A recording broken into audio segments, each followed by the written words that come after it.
It's important to, like when you reach the beginning of every decade, kind of make goals for yourself. Just, let this go and let that go, because there's nothing to be done about it. We are here in this recording studio in Nashville, where you're spending a fair amount of time.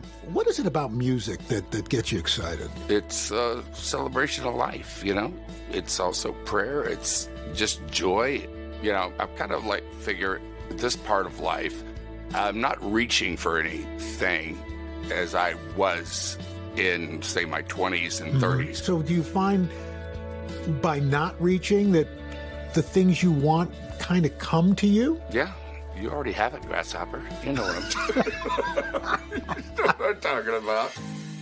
As you were coming up, you were one of these guys that got a lot of critical acclaim. Was that part of the best times, or were those the times that you were in the middle of it so you couldn't quite appreciate it? Yeah, I think what you just said. I was so in the middle of it and on my way to somewhere that it was really hard to appreciate. If anything, I would tell myself back then to just, hey, take it easy. Mm-hmm.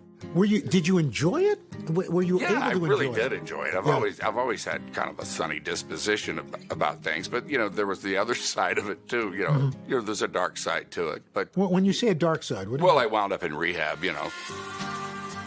You released a song, "Fallen," last year. Here's these lyrics I thought were kind of interesting. I went for a joyride down the devil's highway, my eternal soul hanging by a thread.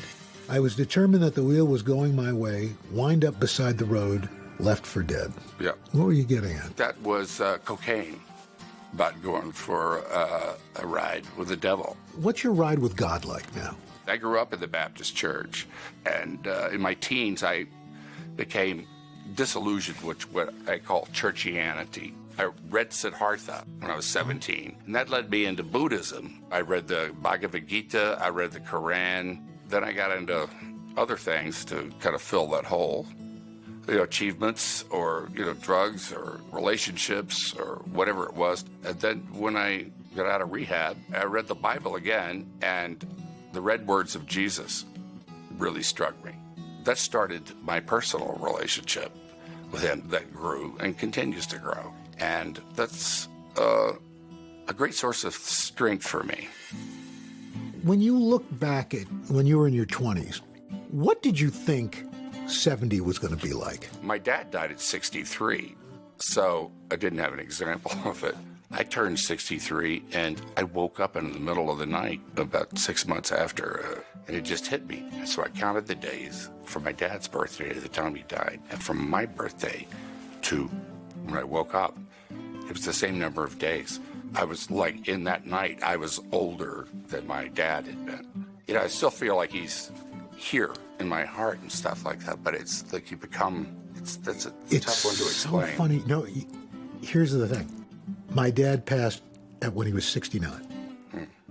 And I always felt bad that he didn't make 70. And now here I'm. And it's a very strange feeling to get past the point that your father did. Right.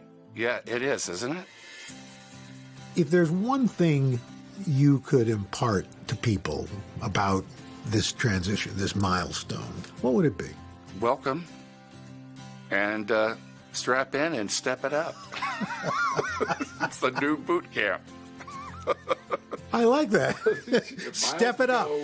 I tell you what, if you would like, I'm going to play you my 70s song.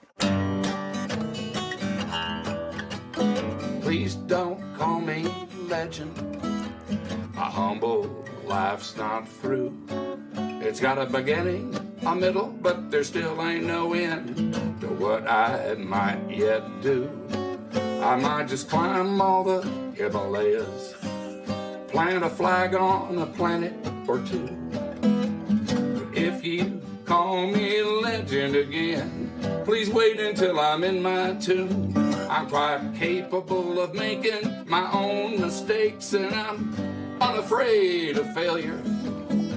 So if you call me legend again, I might just have to see you later. Yes!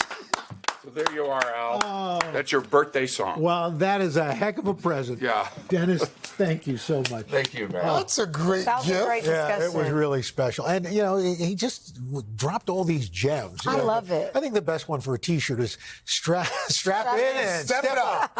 There you go. Great and by the way, Dennis is going to be here next week. We're really excited. He's going to be here live talking about his newest role. I can't wait for playing this. Ronald Reagan. Hey, thanks for watching. Don't miss the Today Show every weekday at 11 a.m. Eastern, 8 Pacific on our streaming channel, Today All Day. To watch, head to today.com/allday or click the link right here.